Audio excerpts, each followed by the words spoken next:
अस्सलाम वालेकुम नाजरीन, आप देख रहे हैं आईएनए चैनल। मैं हूं शेख अहमद अली। आज की खास बात में हम देखेंगे कई अहम कौमी और बैनुल अक़वामी खबरें।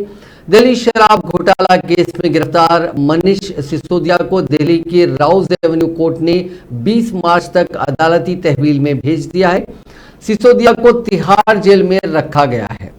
पीर के रोज हुई सुनवाई में स्पेशल सीबीआई जज एम.के. नागपाल ने सिसोदिया को 14 दिन की अदालती तहवील में भेजा। सीबीआई के वकील ने कहा कि सिसोदिया की और रिमांड नहीं मांगी जा रही है, लेकिन अगले 15 दिनों में जरूरत पड़ने पर दोबारा कस्टडी मांगी जा सकती है। 4 मार्च को कोर्ट ने सिसोदिया की सीबीआई रिमांड 2 दिन 6 मार्च तक के लिए बढ़ा दी थी, जो पीर के रोज खत्म हो गई। हालांकि सीबीआई ने कोर्ट से 3 दिन के लिए उनकी कस्टडी मांगी थी। सिसोदिया की जमानत अर्जी पर कोर्ट 10 मार्च को दोपहर 2 बजे फैसला सुनाएगा। सीबीआई ने उन्हें 26 फरवरी को गिरफ्तार किया था। 27 फरवरी को उनकी कोर्ट में पेशी हुई थी। वहां से सिसोदिया को 5 दिन की सीबीआई रिमांड पर भेजा गया था।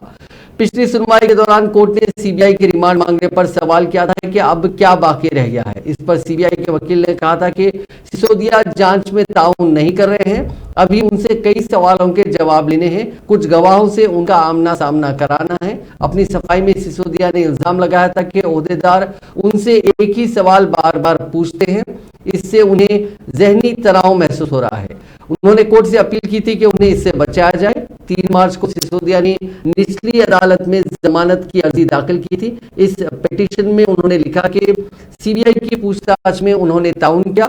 जब भी उन्हें बुलाया गया वो आए हैं। उन्होंने दलील दी कि उन्हें कस्टडी में रखने के पीछे अब कोई वाजिब वजह नहीं है, क्योंकि सारी रिकवरी तो सीबीआई कर चुकी है।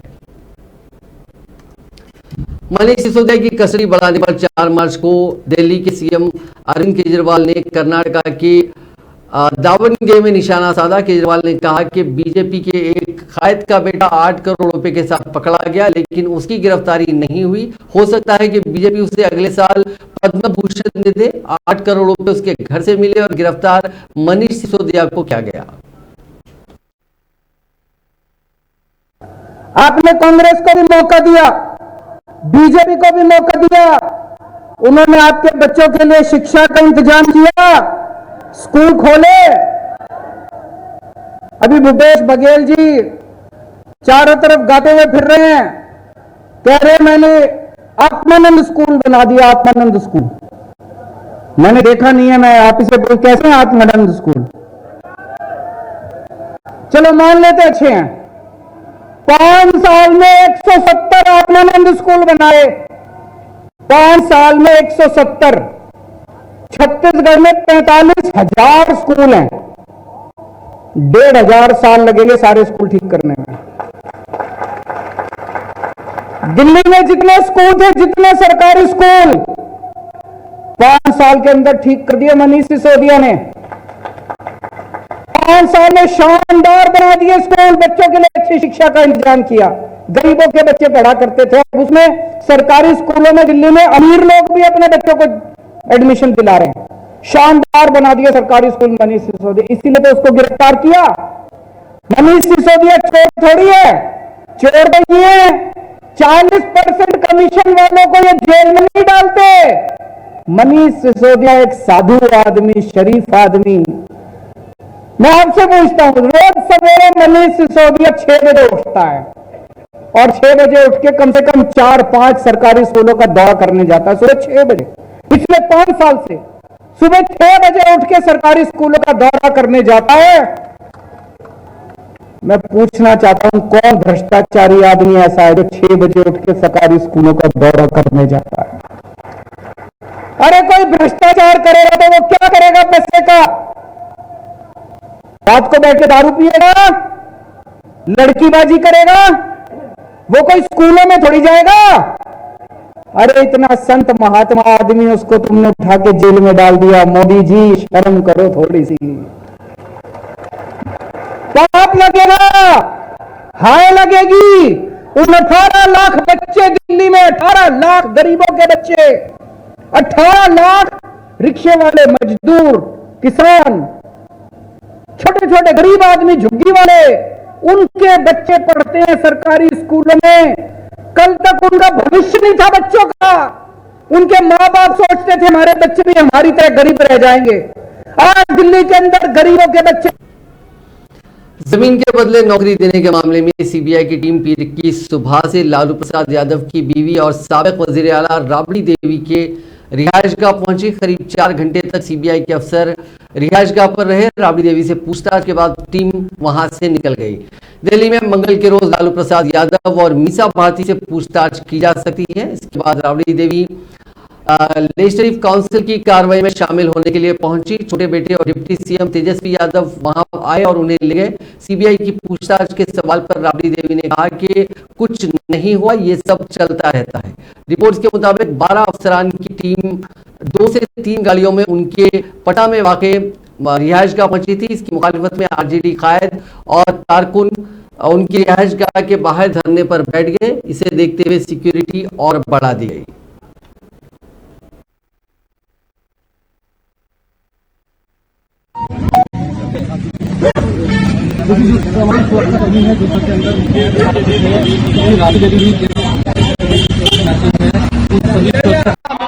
सीबीआई की आपके घर पे क्या कहेंगे इसको लेकर? कुछ नहीं करेंगे। हाँ तो एजेंसी से क्या लेना? काम क्या हुआ? अपना काम किया चलेंगे।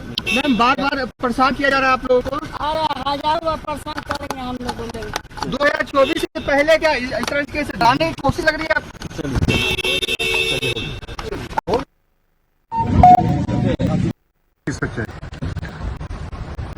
देखिए, हम तो सुबह सुबह निकल गए थे। उसके बाद जो है सीबीआई की टीम जो है न्यूज के माध्यम से हमको प्राप्त हुआ कि आई हुई है और कहा जा रहा है कि जो लैंड फॉर जॉब जो कथित जो घोटाला जो कहा जा रहा है कि जमीन के बदले जो है नौकरियां दी गई, इसको लेकर के आज बिहार की पूर्व मुख्यमंत्री श्रीमती राबड़ी देवी जी से पूछताछ जो है वो कर रही है। तो देखिए, हम लोग तो निश्चिंत हैं और हर महीने हर 2 महीने पे सीबीआई हो, ईडी हो, इनकम टैक्स हो, ये आते रहते हैं और ये 24 तक जो है सिलसिला जो है ये चलता रहेगा। तो हम लोगों को कोई फर्क जो है इससे नहीं पड़ता। जब कोई गलत हुआ ही नहीं तो उसकी चिंता हम लोगों को नहीं है। दूसरी बात, हमने कई बार पहले भी बात कही थी कि भाई हर महीने आप लोग तकलीफ क्यों करते हैं आने का, घर में ही दफ्तर खोल लीजिए, आपको कोई दिक्कत ही नहीं होगी, कठिनाई नहीं होगी। आपको आना पड़ता है, सरकारी पैसा खर्च करके आना पड़ता है और वो सरकारी पैसा जो है जनता का पैसा होता है। इतनी टीम लाते हो, ये करते, खैर उनका अपना काम। हम लोग शुरुआत से ही जो है कांग्रेस जनरल सेक्रेटरी प्रियंका गांधी वाड्रा ने कहा कि भारतीय जनता पार्टी की हुकूमत अपोजिशन की आवाज को दबाने का काम कर रही है और जो लोग उनके दबाव में नहीं आते उन्हें सरकारी एजेंसियों के जरिए हरासा किया जाता है। प्रियंका गांधी ने कहा कि अपोजिशन को निशाना बनाया जा रहा है और झुकने को कहा जा रहा है, लेकिन जो लोग झुकने तैयार नहीं हैं उन्हें हरासा किया जा रहा है। अब बिहार में साबिक वज़ीर आला लालू प्रसाद यादव और राबड़ी देवी के साथ भी यही सलूक किया जा रहा है। उमेश पाल कत्ल मामले में यूपी पुलिस ने पीर के रोज एक बड़ी कामयाबी हासिल की। प्रयागराज में कौंधरिया के लालपुर इलाके में इस कत्ल से जुड़े दूसरे मुलजिम शूटर विजय उर्फ उस्मान चौधरी को एनकाउंटर में मार गिराया गया। उस्मान ने ही उमेश पाल पर सबसे पहले गोली चलाई थी। वो सीसीटीवी में नजर आया था। ये 8 दिन में दूसरा एनकाउंटर है। इससे पहले 27 फरवरी को बदमाश अरबाज को एनकाउंटर में मार गिराया गया था। अरबाज शूटरों को कार से मकामे वाक़े पर ले गया था। उमेश का कत्ल 24 फरवरी को करीब 7 शूटर्स ने किया था, 7 बैकअप में थे। उस्मान की फायरिंग में एक सिपाही नरेंद्र भी जख्मी हुआ था, जबकि जवाबी फायरिंग में उस्मान को भी गोली लगी थी। पुलिस उसे फौरी SRN हॉस्पिटल लेकर आई। वहां इलाज के दौरान उसकी मौत हो गई। आज सुबह प्रयागराज पुलिस को एक उल्लेखनीय सफलता मिली जब इस शूटआउट में शामिल उस्मान, जो कि कौड़ियारा थाने का प्रयागराज का रहने वाला था, वह उसी थाना क्षेत्र में एक साहसिक मुठभेड़ में घायल हुआ। इसमें हमारे प्रयागराज की टीम थी, जिसमें थाना प्रभारी कौड़ियारा, प्रभारी खीरी और थानाध्यक्ष शंकरगढ़ ये स्वयं शामिल थे तथा इनके जो टीम थी वो भी शामिल थी। इस दौरान हमारा एक आरक्षी नरेंद्र वो भी घायल हुआ है, जिसका उपचार चल रहा है। घायल उस्मान को तत्काल अस्पताल शिफ्ट किया गया, जहां इलाज के दौरान उसकी मृत्यु हुई। उपरोक्त उस्मान पे 50,000 का इनाम था तथा सभी चैनलों के माध्यम से जो वीडियो प्रसारित हुआ था उसमें यह व्यक्ति मृतक उमेश पाल को तथा हमारे जवान को गोली मारते हुए देखा जा सकता है। इसके पास से एक 32 बोर की अवैध पिस्टल तथा कुछ कहीं से नहीं पकड़ा गया है वो सब। तो पुलिस कहाँ से पकड़ी है? हमको नहीं पता। सारा रात यहीं पे थे हमारे यहाँ। सारा रात सुबह 7 बजे गए हैं। सुबह 7 बजे गए हैं। आपके पति सुबह घर से निकले हैं? सुबह नहीं, वो संजय से गायब थे। हमको के कहा गया कि क्या कहते हैं, तुम अपने पति को आवाज दो, बुलाओ। हम सारी रात भटभटा रहे थे वहाँ पे। हम बुलाए, हम चाहते थे कि उनको ये लोग कर देंगे, हमें पता था, लेकिन हमारे पति ऐसे नहीं थे। क्या क्या काम करते थे पति आपके? हमारे पति गाड़ी चलाते थे अल्ट्राटेक। कहाँ पर? घोरपुर। तो ये कह रहे हैं कि ये वहाँ 24 तारीख को इन्होंने उमेश पाल को गोली 24 तारीख को घर भी आई थी। हमको नहीं पता है, ये हमको नहीं पता है, लेकिन घर में ही थे। 24 तारीख को घर में ही थे, आए थे, घर में भी आए थे। जब मर्डर हुआ था मतलब वहाँ पे तो इधर पे दिन भर करते थे? हाँ, घर पे थे, दिन भर थे। रात तक घर पे? हाँ, रात भर थे। सुबह मतलब भैया भी हमारे जेल में हैं, बड़े वाले। उनको क्या कहते हैं, मतलब कि उनका सतना केस गया है भैया का, तो उनके लिए वहाँ सतना गए थे। 26 तारीख को सतना गए थे, वहाँ से 2 तारीख को आए हैं। अच्छा, क्या रहता है पुलिस झूठ बोल रही जो इनकाउंटर किया? हाँ, फिर झूठ बोल रही है। इनकाउंटर किया है, लोग जान के किए हैं। कर्नाटक के साबिक वज़ीर आला BS येदियुरप्पा का हेलीकॉप्टर कलबुर्गी में कचरे की वजह से लैंड नहीं कर पाया। रिपोर्ट्स के मुताबिक येदियुरप्पा विजय संकल्प यात्रा में शामिल होने के लिए कलबुर्गी के जेवारगी जा रहे थे। जिस हेलीपैड पर उनका हेलीकॉप्टर उतरना था, वहां प्लास्टिक शीट्स और दूसरा कचरा फैला हुआ था। लैंडिंग के वक्त हेलीकॉप्टर की तेज हवा से जमीन पर फैला हुआ कचरा हवा में उड़ने लगा। उड़ता हुआ कचरा हेलीकॉप्टर के करीब पहुंच गया, जिससे पायलट को आसपास की चीजें दिखना बंद हो गई। खतरे को देखते हुए पायलट ने लैंडिंग टाल दी। कुछ देर तक हेलीकॉप्टर हवा में मंडराता रहा। इतने वक्त में सिक्योरिटी एहलकारों ने हेलीपैड से कचरा हटाया, तब जाकर हेलीकॉप्टर उतर पाया। इस वाकये की वीडियो सोशल मीडिया पर वायरल हो रही है। उद्धव ठाकरे की शिवसेना ने मरकज की मोदी हुकूमत पर निजीकारी को लेकर शदीद हमला किया। अपने तर्जुमान सामना के एक मजमून में उद्धव ग्रुप ने न सिर्फ मोदी हुकूमत के जरिए सरकारी इदारों की निजीकारी को खतरनाक बताया, बल्कि इस पर मतलब कुल अनानियत अंदाज में हुक्मरानी करने का भी इल्जाम आयद किया। मजमून में बीजेपी को तंजिया अंदाज में बदनुआनों की धुलाई की मशीन भी बताया गया। काबिल जिक्र के 9 हिज़्ब मुखालिफ पार्टियों के कायदीन, जिनमें मगरबी बंगाल की वज़ीर आला ममता बनर्जी और तेलंगाना के वज़ीर आला चंद्रशेखर राव भी शामिल हैं। उन्होंने वज़ीर आज़म मोदी को एक खत लिखा। इस खत में मरकजी हुकूमत पर इल्जाम आयद किया गया कि वो CBI का हिज़्ब मुखालिफ कायदीन के खिलाफ गलत इस्तेमाल कर रही है। रिजर्व बैंक ऑफ इंडिया के साबिक गवर्नर और माहिर के साथ दिया। रघुराम राजन ने कहा कि हिंदुस्तानी मैशियत खतरनाक तौर पर हिंदू तरक्की की शरह के करीब है। कमजोर प्राइवेट सेक्टर की सरमायाकारी, बुलंद शरह सूद और सुस्त आलमी तरक्की के पेश नजर ये नहीं मालूम कि हम तरक्की को तेज करने की रफ्तार कहां से हासिल करेंगे। रघुराम राजन ने कहा कि कौमी आमदनी के ताज़ा तरीन तखमीने जो नेशनल स्टैटिस्टिक्स ऑफिस ने गुज़िश्ता माह जारी किए हैं जाहिर करते हैं कि सह-माही तरक्की में सिलसिलावार गिरावट तशवीशनाक है।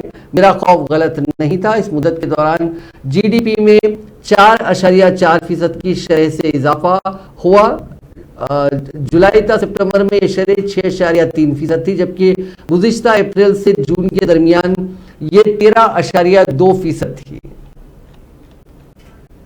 कांग्रेस के साबिक सदर और राज्यसभा के माफ कीजिएगा लोकसभा के रुकन राहुल गांधी ने इतवार को लंदन में हिंदुस्तानी बिरादरी से खिताब करते हुए कहा कि शर्म की बात है कि आप कैम्ब्रिज यूनिवर्सिटी में तकरीर कर सकते हैं लेकिन हिंदुस्तानी यूनिवर्सिटियों में नहीं। राहुल गांधी ने अपने खिताब में बीजेपी और आरएसएस पर भी हमला किया। उन्होंने कहा कि उनके नजरिए में बुज़दिली है।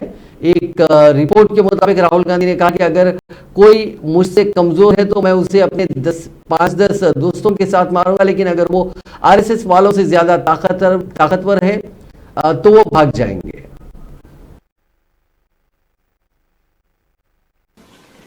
And after thinking about it for a while, I decided that my role was that whoever came into the yatra, regardless of whether they were rich or poor, young or old, male or female, I decided that my role would be to make them feel that when they walked inside the room, when they entered the yatra and they came to speak to us, that they should feel that they had come back home. Right? They should get a feeling that they had come back home and they were not speaking to a politician, but they were speaking to their brother, their friend. That was the idea I had, and I told the people who were working with me that listen, we have to respect every single person who comes and he has to feel that he has come home. And when he leaves, he must feel that he has left home. That we don't want a political relationship with him. We want an emotional family relationship with him or her. And that is a very powerful thing because the moment we started to behave like that, the moment we started to say, look, we are going to treat people with respect, immediately the people who were coming started to treat us like family. And you must have seen some of the pictures where it was as if we were meeting our family members. People hugging us, people telling us very emotional things. That was also a very powerful thing in the yatra. And the other thing I noticed was that throughout this walk, people of all religions came, all castes came, all languages came, but there was no anger, no hatred, no violence, no disrespect.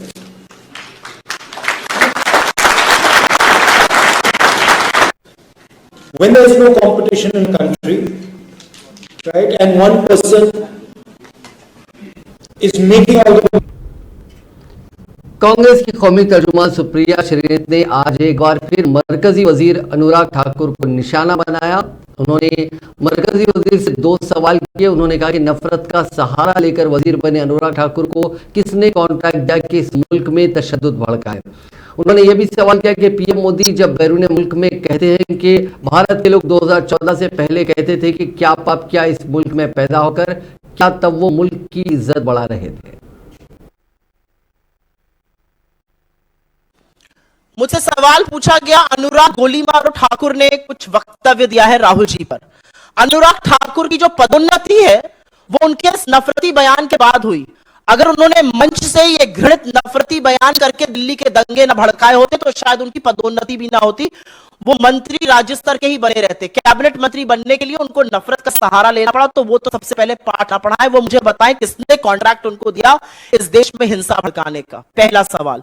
दूसरा सवाल, प्रधानमंत्री मोदी ने, चाहे वो चीन हो, चाहे वो दक्षिण कोरिया हो, या जहां पर भी वो जाते हैं, चाहे वो मॉस्को हो, चाहे वो ब्रिटेन हो, चाहे वो ओमान हो, अबू धाबी हो, टोरंटो, जहां पर भी वो जाते हैं, वो देश के ऑपोजिशन के खिलाफ ही आग उगलते हैं। जब वो कहते हैं विदेशी धरती पर कि 70 साल में कुछ नहीं हुआ, तो वो देश के स्वतंत्रता संग्राम सेनानियों का, क्रांतिकारियों का और हर भारतीय का अपमान करते हैं जो 2 जून की रोटी कमाकर राष्ट्र निर्माण में सहयोग करता है।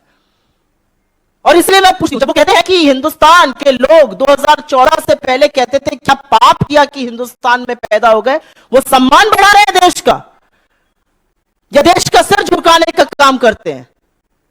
और मैं आपके सामने एक सवाल बोलती हूं और पूछती हूं, राहुल गांधी जी ने क्या कहा? राहुल गांधी जी ने कहा एक दुनिया जहां पर अमेरिका और चीन लड़ रहा है, वहां पर हिंदुस्तान की जो लोकतंत्र है वो इस विश्व के लिए सौगात है और हमारी बड़ी अहम भूमिका होगी। इसको सिर माथे लेना चाहिए और ताली बजानी चाहिए भाजपा के लोगों को, लेकिन इन नासमझों को ना समझ है और ना देश से प्यार है। तो आपको लगता है राहुल गांधी जी ने कुछ गलत कहा, तो आइए बात हो जाती है, सदन में बात कर लीजिए, लेकिन शर्त एक ही है, जब वो अडानी पर बोलेंगे तो आप कांपते हाथों से पानी नहीं पीजिएगा, आपको अडानी पर बात करनी पड़ेगी। जब वो महंगाई पर बोलेंगे तो हम लहसुन प्याज नहीं कहते आप भाग नहीं जाइएगा। जब वो बेरोजगारी पर बोलेंगे तो पकौड़े तलने को नहीं कहा जाएगा। और जब वो चीन पर बोलेंगे तो आप सारे देश के सामने बिना पलक झपकाए ये झूठ। इंडियन यूथ कांग्रेस की कौमी एग्जीक्यूटिव की 3 रोजा मीटिंग कर्नाटका की दारुल हुकूमत बेंगलुरु में खत्म हो गई, जिसमें यूथ जोड़ो बूथ जोड़ो प्रोग्राम के जरिए कांग्रेस का पैगाम घर घर पहुंचाकर बीजेपी हुकूमत से मुल्क को आजाद करने का अहद किया गया। इंडियन यूथ कांग्रेस के सदर श्रीनिवास बीवी ने एग्जीक्यूटिव की मीटिंग में अख्ताम के बाद कहा कि यूथ कांग्रेस की ताकत बीजेपी को बाहर का रास्ता दिखाएगी। यूथ कांग्रेस के कारकुन पार्टी का पैगाम फैलाने का अहद लेकर मुल्क के कोने कोने तक जाएंगे और आइंदा असेंबली और आम इंतखाबात में बीजेपी को इख्तिदार से बाहर का रास्ता दिखाना है। हरियाणा के करनाल में पहुंचे आरएसएस के सरबराह मोहन भागवत ने कहा कि ब्रिटिश दौरे हुकूमत से पहले हिंदुस्तान की 70% आबादी पढ़ी लिखी थी। उस वक्त मुल्क में कोई बेरोजगारी नहीं थी और उसी तालीम के बलबूते पर सब लोग अपनी रोजी रोटी कमा लेते थे आसानी से। मोहन भागवत ने कहा कि जब अंग्रेज हिंदुस्तान में आए तो उन्होंने हमारे मुल्क को तालीम के मॉडल को कबाड़ खाने में डाल दिया, यानी हमारे तालीमी मॉडल को वो अपने मुल्क में ले गए, जबकि अपने मुल्क के मॉडल को अंग्रेजों ने हिंदुस्तान में लागू कर दिया। ये भी हम जानते हैं कि अंग्रेज इस देश पर हावी होने के पहले हमारे देश की शिक्षा व्यवस्था में अपने देश की 70% जनसंख्या साक्षर थी, शिक्षित थी और उस शिक्षा के बलबूते सब लोग अपनी अपनी आजीविका का रास्ता खोज लेते थे, उसको प्राप्त कर रहे थे। बेरोजगारी लगभग नहीं थी।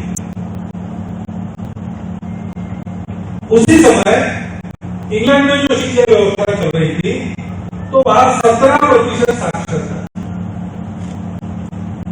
यहां आने के बाद अंग्रेजों ने हमारी उस व्यवस्था को, जो हमारे 70% लोगों को शिक्षित रखती थी,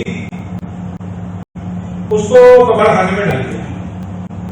कबाड़ खाने में डाला नहीं, वो यहां से ले गए अपने देश में उसको लागू किया और उनकी शिक्षा पद्धति को यहां लाया तो 17% हम साक्षर बन गए, 70% वो साक्षर। ये इतिहास का सत्य है। वो व्यवस्था क्या थी? हमारे यहां पर शिक्षक सिखाता, सबको सिखाता, उसमें वर्ण जातियों का भेद नहीं होता। आदमी अपना जीवन अपने बलबूते सिखा सके, यहां तक की शिक्षा सबको मिलती।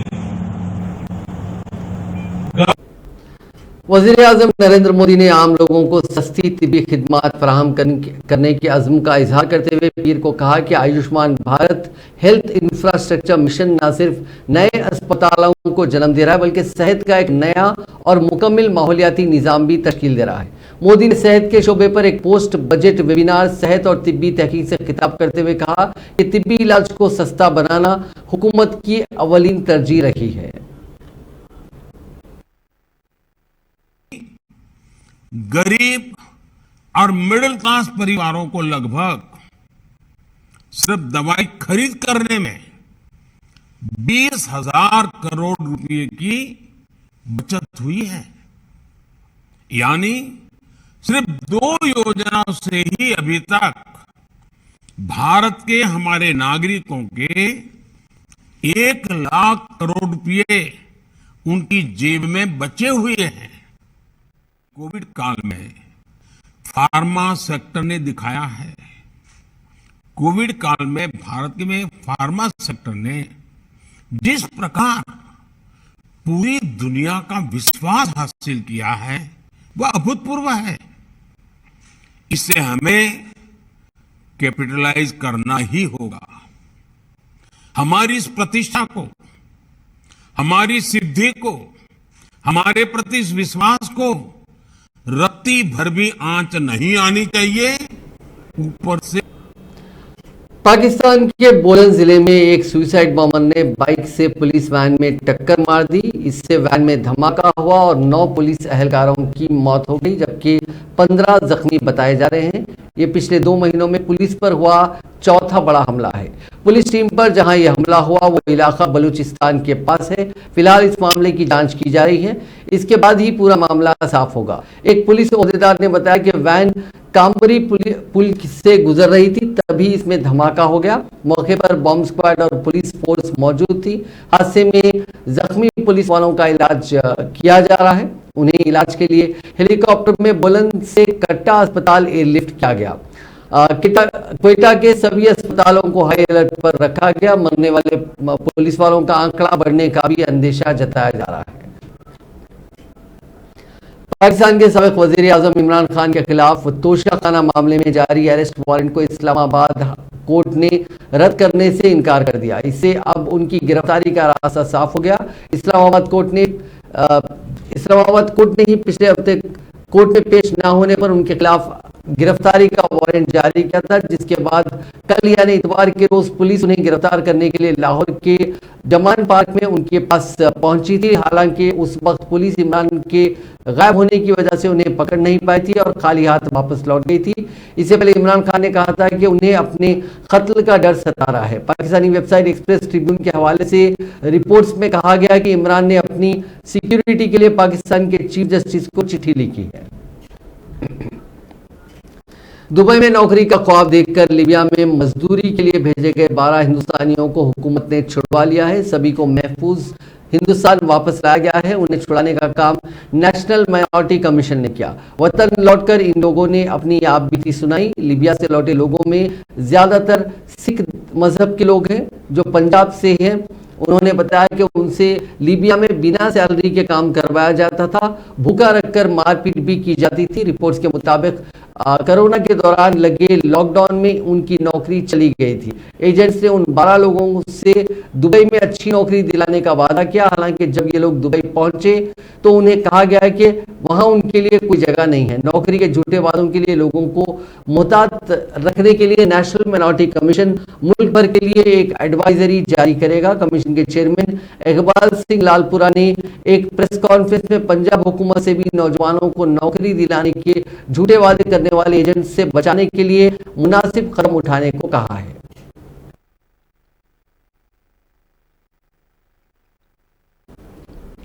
होली से पहले उत्तर प्रदेश के मेरठ में हिंदू और मुस्लिम बिरादरियों के दरमियान झड़पों और पथराव के बाद वाकया पुरतशद्दुद हो गया। इतवार की रात दिए गए इस वाकये में कम से कम 6 अफराद जख्मी हुए। हालात अब काबू में बताए जा रहे हैं। कशीदगी के पेश नजर मेरठ के हरिनगर इलाके के बरहमपुरी थाना इलाके में पुलिस की भारी नफरी तैनात कर दी गई है। इत्तलात के मुताबिक परेशानी उस वक्त शुरू हुई जब 2 अफराद होली मनाने के लिए चंदा जमा कर रहे थे। इस दौरान किए गए तज़हीक आमेज तबसरों की सबब दूसरी बिरादरी के कुछ लोगों से हाथापाई हो गई। जाए वक़ूफ़ पर तबाहशुदा गाड़ियां, खिड़कियों के टूटे हुए शीशे और खौफजदा मकामी लोगों को इधर उधर भागते हुए देखा गया।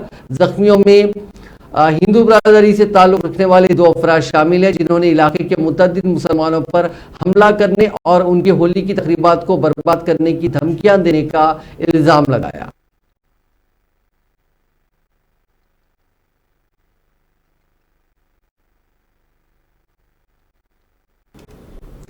पंजाब के जिले फिरोजपुर में चलती स्विफ्ट कार में अचानक आग लग गई। आग इतनी शदीद थी कि पूरी कार राख हो गई। हादसे में 4 साल की एक मासूम बच्ची जिंदा जल गई। कार की आगे वाली सीट पर बैठी मासूम तनवीर कार से बाहर नहीं निकल पाई। कार का दरवाजा जाम हो जाने से तनवीर कार में जिंदा जल गई।